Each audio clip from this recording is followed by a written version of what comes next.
I'm continuing with my read-through the books of the Bible, and I now come to the first book of Chronicles. But before I get into this, a brief housekeeping announcement. I have recently changed the camera which I'm using to film these videos, and I changed it a few weeks ago, but this is the first time I've filmed a review or discussion of one of the books of the Bible using this new camera. So the last one I filmed of the books of the Bible discussion was 2 Kings, and I was still using this smartphone, which I had been using for a couple years. So the advantage of this new camera is that it's higher quality, so hopefully I'm sounding a little bit better or a little bit clearer than the previous review of 2 Kings. But the disadvantage is because it's higher quality, I'm trading that off in memory time. So the smartphone, I could talk for about an hour before the memory got full. With this higher quality camera, it's got me on a limit of 30 minutes before the memory card gets full. So I had been indulging myself by going off on these long discussions, which were over an hour about the books of the Bible. And now I'm back to a 30-minute time limit, which maybe is for the best. Maybe going over 30 minutes was excessive anyways. I mean, certainly with any of the books of the Bible, there's just tons of things to talk about. I mean, you know, if you've been to church, you know that the pastor makes a whole 40-minute sermon out of just one chapter of the Bible. So the amount of things that there are to talk about is endless. And what I had been doing is just indulging myself by talking about everything I wanted to talk about that was interesting to me. And maybe if that's what I want to do, then the style of this that I need to do is just do a video on every book of the Bible. And, you know, there are some booktubers or booktube channels that do that. And who knows, maybe if I ever come back to the Bible another time for another read-through, that might be the way I'm going to do it. But for this read-through, I'm not going to do that. I'm just going to stick with trying to summarize the book in one video. And I'm going to have to be a little bit more succinct because I've got a 30-minute time limit now. And that may well mean that I don't get to talk about every single interesting thing I want to talk about, but so be it. We'll just see how many things I can talk about in the time that I have. So here I am 3 minutes in and I haven't even gotten to the review. This is why I always run out of time. Anyways, the book of Chronicles. So the Jerusalem Bible groups Chronicles, Ezra, and Nehemiah all together and says that they are continuous work by the same hand. So I double-checked this on Wikipedia, and Wikipedia indicates that, as always, everything when it comes to the Bible, there's debate about this. There is some evidence that they are all by the same author. There's similar language. Apparently, it looks like they were all continued on the same scroll at one point, etc. But as with everything, there's a lot of debate about it. So it's typical of the editors of the Jerusalem Bible to just assert something here when actually it's not quite that clear cut. That being said, though, I do think this is a fairly common theory, and if my memory serves me right, I have heard even secular commenters make this case. I think Robin Lane Fox, who was an atheist commentator on the Bible, also thought it was all written by the same hand. I don't know.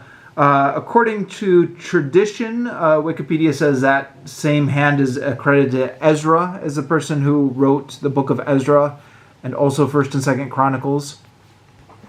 Lawrence Boat, in his Reading the Old Testament book, attributes 1st and 2nd Chronicles to the priestly school, not Ezra specifically. But anyways, First and Second Chronicles, as with First and Second Samuel and First and Second Kings, in the Hebrew translation, or in the original Hebrew, not translation, the original Hebrew, it's all just one book. So there's no First Chronicles, Second Chronicles, it's just one book. The First and Second Chronicles comes from the Greek translation in the Septuagint, and the Protestant Bibles have just followed that division. The Jerusalem Bible, which I'm reading through, is a Catholic Bible. The Catholics, I think, later followed the Protestant practice of dividing into First and Second Chronicles. And the Protestant practice comes from the Greek Septuagint. So the point being that there shouldn't really be a hard division between First Chronicles and Second Chronicles. And the editors of the Jerusalem Bible indicate that by keeping Second Chronicles starting on the same page as where First Chronicles leaves off. But because there's just so much to talk about, one video on First Chronicles is going to be more than enough to keep me busy for the next 30 minutes or so. So, among other things, First and Second Chronicles is a revision of First and Second Samuel and First and Second Kings. Now, occasionally you'll hear some people say that's a revision of the whole history from Joshua to Kings. And again, that's what the editors of the Jerusalem Bible say. Revision of the history from Joshua to Kings. But I don't want to just pick on the editors of the Jerusalem Bible. I think I've heard this mentioned by other people as well. I was always taught that it was just a revision of 1st and 2nd Samuel and 1st and 2nd Kings. And certainly rereading 1st Chronicles, I don't think it's really a complete history from Joshua. It's got the genealogies in the front, which give the genealogies from Adam to Israel, which I guess covers some of the same chronology as Joshua, but yeah, it's essentially just First Chronicles after the genealogies is essentially just David's story, so a retelling of 2nd Samuel. So the genealogies go through 1 Chronicles 9. I'll come back to those, but just briefly, the rest of 1 Chronicles is a retelling of the King David story. Now, according to Wikipedia, it's unclear if the authors of 1st and 2nd Chronicles meant this to be a commentary on the material already covered in 1st and 2nd Samuel, or if they meant for it to be a replacement for that material. And just reading through this, I mean, I'm not a scholar, but just my impression reading through this, you can kind of see both sides. So, I mean, on the one hand, there does seem to be a concerted effort to whitewash David's history. So they took everything that was problematic about David's history and they just omitted it from their retelling of the King David story. And so you think to yourself, okay, they're trying to cover up something here. Like, they don't want you to go over to 2 Samuel and read what really happened. They want you to read their cleaned up version of what happened here. It seemed like they're trying to cover something up. And I like to think, it's funny for me to think, that maybe it's a historical irony that they ended up getting bound up in the same Bible with 2 Samuel. Like, they had intended their version to replace 2 Samuel. They had no idea that hundreds of years later, the editors of the Bible would bind them all up together in the Old Testament, and they'd just be placed side by side right next to 1st and 2nd Samuel and 1st and 2nd Kings. So you could just flip back and forth and compare them.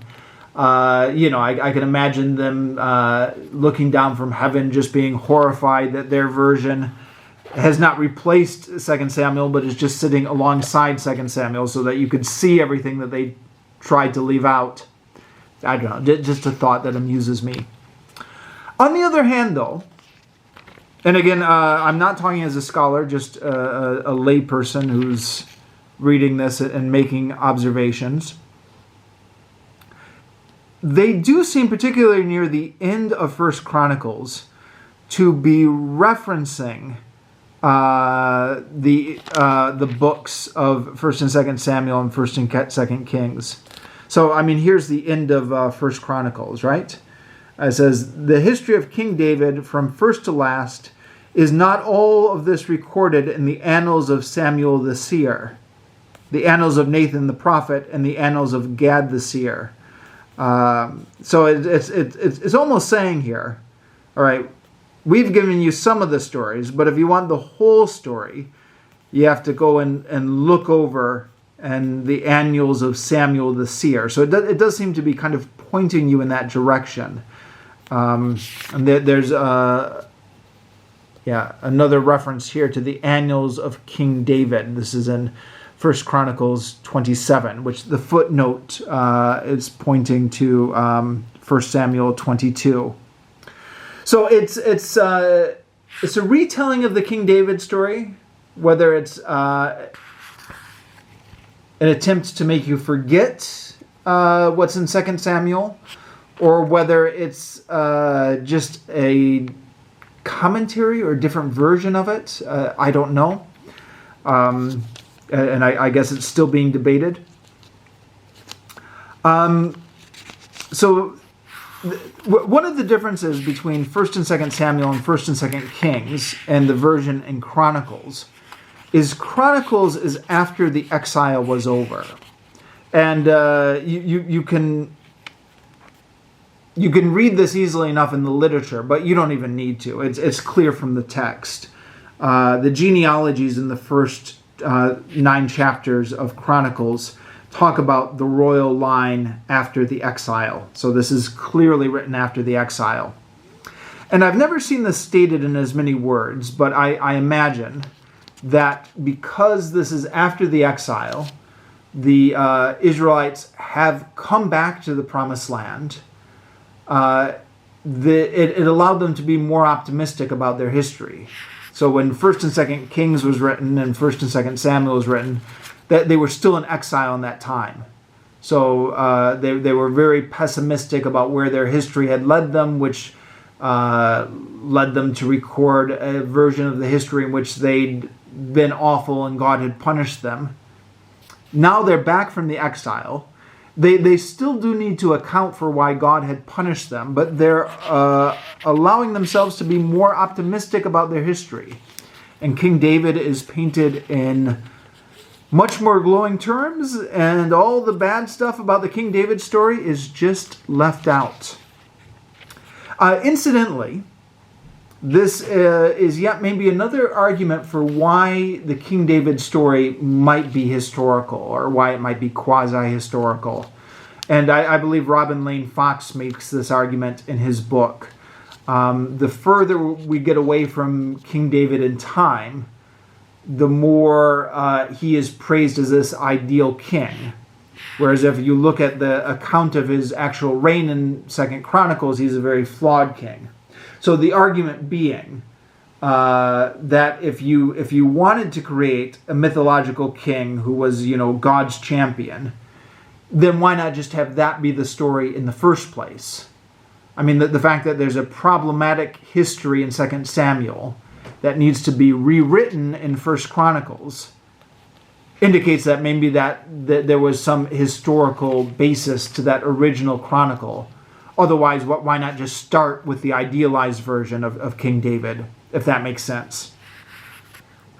So anyways, we'll get to that hopefully in a moment. But first, there's the really boring stuff.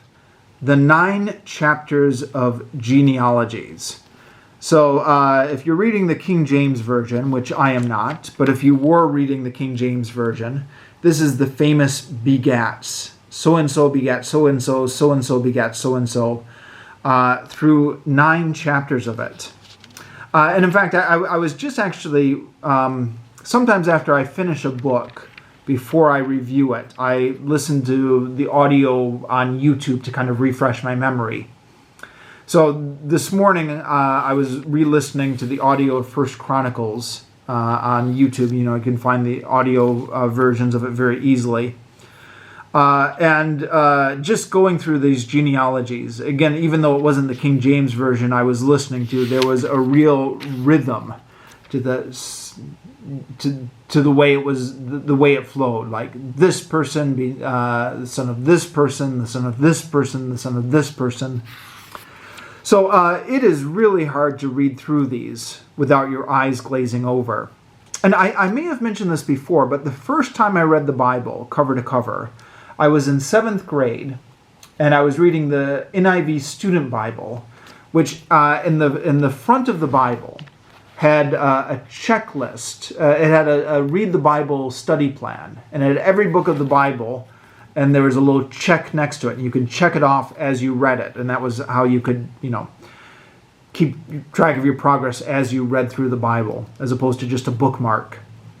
But when they got to the first 9 chapters of Chronicles, they had them all in one single check. And then the note said, just skim through these. You don't need to read every chapter carefully. So even the editors of the NIV Student Bible on their Read the Bible study plan were telling you, you can just skim through this. But of course I didn't do that, because even as a 7th grader, I was very, what's the word I want to use here? Anal retentive, for lack of a better word. If I'm going to go on a plan to read the Bible to cover, then I'm going to read the Bible from cover to cover. I'm not going to say, well, I skimmed chapters 1 to 9 of 1 Chronicles. So I actually did make an effort to read through it. And once again, now that I'm rereading the Bible, I made an effort to read through it again now. Now there's, it is really boring, but there are some interesting things in it. One interesting thing, which the editors of the Jerusalem Bible point out, is that these genealogies often contradict each other. And I would never have realized this on my own, because, I'd just be kind of reading through a list of names. I wouldn't really be keeping track that the list of names here contradicted the list of names here. But the Jerusalem Bible editors point out, so there's 2 genealogies for Caleb's. And they say that the genealogies were often deduced from relationships between clans. This reconstruction of the descendants of Caleb may differ from the lists in verses 18 to 24. Those are the verses up here. Because it was made at a date when alliances between clans were different. So that's when we have 2 different genealogies, because the alliances between clans have changed, so they needed to redo the genealogies.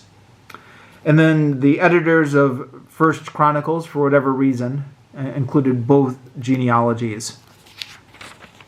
And there are, if memory serves, a couple points where the editors of, here's another one in 5a, where it says that the list of families here are different than the earlier books of the Old Testament for Gad and the half-tribe of Manasseh. Again, something I would never have caught on my own.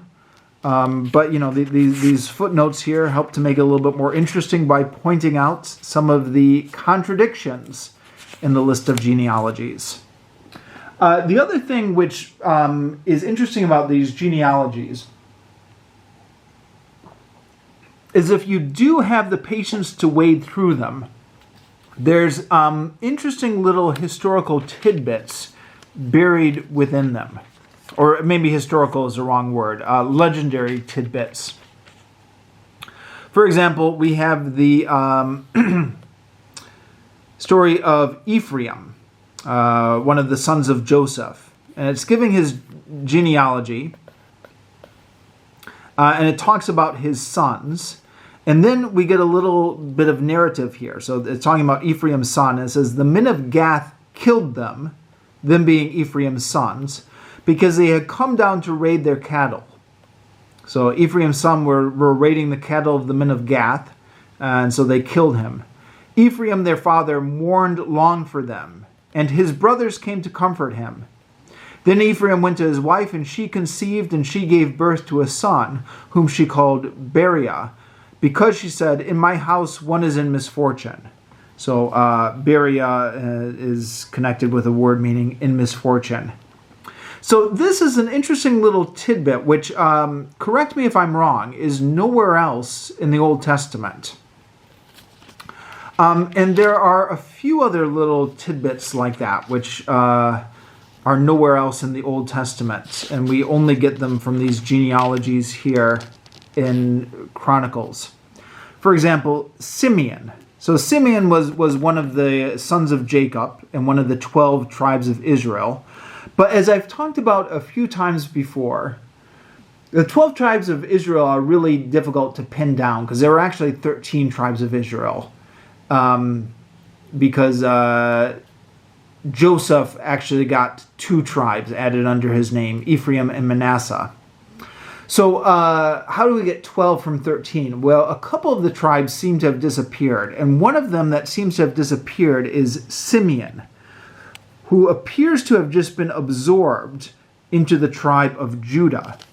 Except we get this little tidbit here in 1 Chronicles, which is nowhere else in the Bible, that the people of Simeon, in the time of Hezekiah, went down and overran the land in the south and settled in those lands and killed the surviving fugitives of Amalek and still live there today. So I guess that's where the tribe of Simeon goes. And this also appears to be the final fate of the Amalekites. So the Amalekites were a Canaanite people, and God had told the Israelites that they had to kill all the Amalekites because the Amalekites had ambushed the Israelites back in the Exodus journey.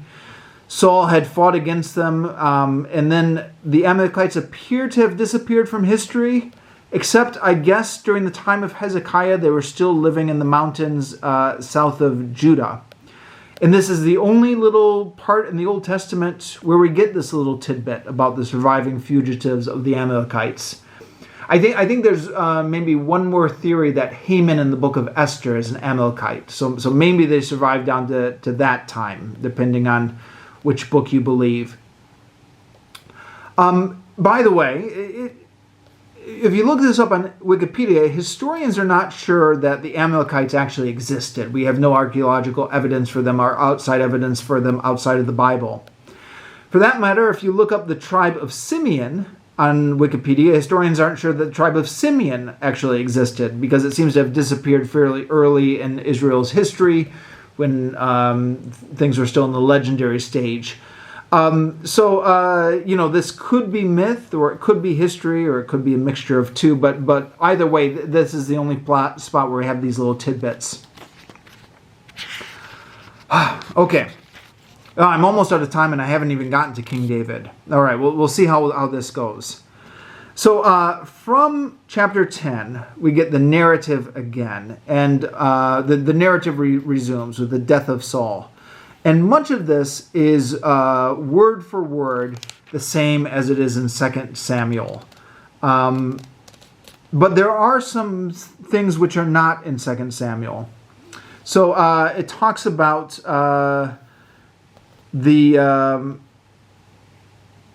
David's champions here, the 30. I believe there was some of this near the end of 2 Samuel, but it was a little bit different. It talked about the valiant champions. And the first one right off the bat, after we get done talking about the 3 of the 30, were Asahel, the brother of Joab.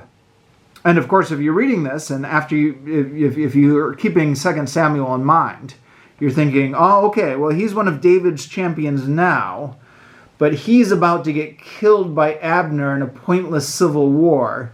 And that's going to be the next thing we hear about, except we don't hear about it. We don't hear about Asahel, the brother of Joab, getting killed by Abner, because that whole little civil war with Abner and Ishbosheth is all left out. So Asahel is one of David's champions, and we never hear about anything bad happening to him. And then, really, anything bad that happened during David's reign is pretty much left out. Almost anything bad. David taking the census is still left in here, which is one of the sins he committed against God. But the civil war against the house of Saul and Ishbosheth, in which Abner defects, that's left out. The fact that David can't control his nephews, the famous three sons of Zeruiah, Joab being predominant among them, that's left out. The fact that David can't control his sons, and he has numerous rebellions against him by his sons, and that there's a struggle for succession, that's all left out. The David and Bathsheba and Uriah story, you better believe that one's left out. Those are all left out, which, as it turns out, is everything that makes the King David story interesting. So initially, my favorite books of the Bible, hands down, are the historical narratives, because I find them so fascinating. And I hope in my reviews of those books, I was able to convey what I found so fascinating about them. So 1st and 2nd Samuel, 1st and 2nd Kings. And I was a little bit sad when I got to the end of 2nd Kings. But then I'm like, oh, but now we're to Chronicles and we get to do this whole story again. We get to revisit the King David story, and I get to do it all over again. But then I read it and I was like, oh, this story is really boring. Just everything that made the King David story interesting was taken out. And King David was just like this great leader who had all these military victories and didn't do anything wrong. Then we actually get halfway through this to, where is it? Sorry, I'm looking for a footnote here. The second half of First Chronicles is actually completely different than Second Samuel. Here's the footnote. So from chapter 22a, as it says in the footnote, the author's sources for the remaining chapters of First Chronicle are not in the Bible. So whatever the source was here, it's not coming from 1 Samuel now. And it's just a bunch of really boring stuff, like preparations for the building of the temple, the orders and functions of the Levites, the classifications of the priests, the cantors, the keepers of the gate, the other Levitical duties, the military and civil organization. This isn't the King David story at all. This is just lists. I thought once I had made it through the first 9 chapters of Chronicles, I would get to the good stuff. But my memory, I for whatever reason, I didn't remember how boring First Chronicles was. There's a brief narrative in the middle in which all the good stuff is taken out, and then we're just back to lists. So the version in First Chronicles is that even though Solomon built the temple, David prepared the temple. So David got everything ready to build the temple. Now, Lawrence Boett has identified this as a contradiction. He says that in the Chronicles version, David never built the temple himself in Chronicles. He gets everything ready and makes all the plans, which Solomon only has to carry out. Now, he says this is a contradiction because this is despite the fact that this clearly contradicts the view of the authors of Samuel and Kings that David was forbidden to plan a temple. I actually went back and checked 2 Samuel 7, and I didn't see that so clearly. I mean, David was forbidden from building the temple, but did it say David was forbidden from planning the temple? I didn't see that when I went back and I reread that. Maybe I missed something. So, I don't know. Possibly there's a contradiction here. But either way, the end of First Chronicles is just all about the plan for the temple. And I'm out of time.